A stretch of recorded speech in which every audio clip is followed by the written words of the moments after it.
दशकम् 72 अक्रूरागमनम् सर्वत्र गोविन्दनाम संकीर्तनम् गोविन्दा गोविन्दा कंसोतनारदगिरा व्रजवासिनम् त्वाम् आकन्यदीनहृदयः सहि गान्धिनेयम् आहूय कार्मुकमखच्छलतो भवन्तम् आनेतु मे न महिनो दहिनाथसायिम् अक्रूरयेष भवदङ्घ्रिपरश्चिराय तद्दर्शनाक्षममनाचितिपालवीत्या तस्याज्ञयैव पुनरीक्षितुमुद्यतस्त्वाम् आनन्दभारमतिभूरितरम् बभार सोऽयम् रतेन सुकृती भवतो निवासम् गच्छन् मनोरथगणा स्वैधार्यमाणान् आस्वादयन् मुहुरपाय भयेन दैवम्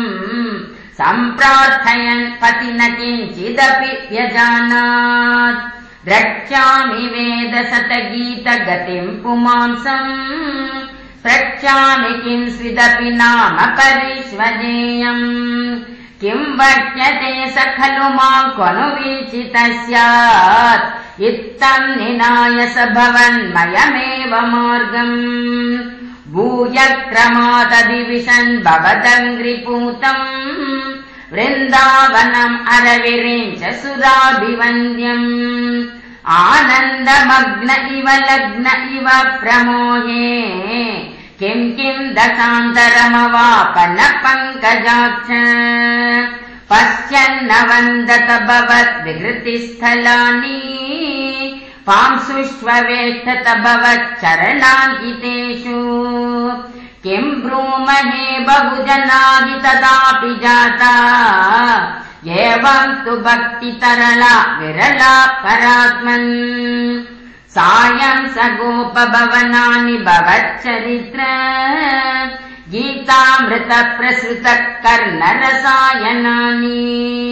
पश्यन् प्रमोद सरितेव किलोद्यमानो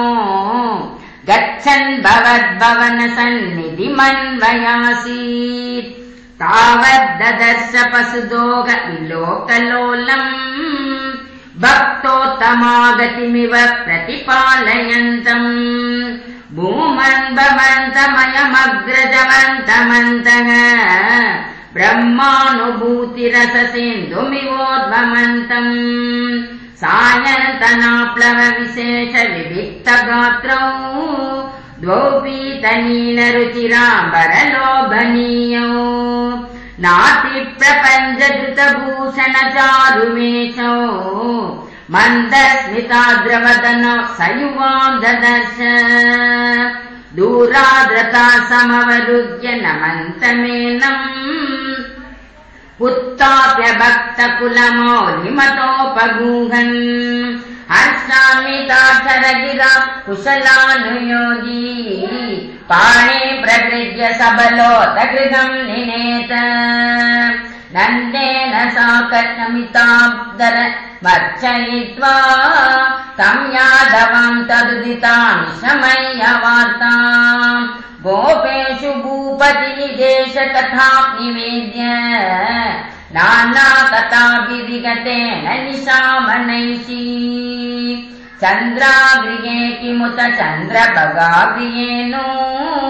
राधागृहेनु भवने किमु मैत्रविन्दे दूर्तो विलम्बत इति प्रमदाभिरुच्यै आशङ्कितो निशिमरुत्पुरनाथपाय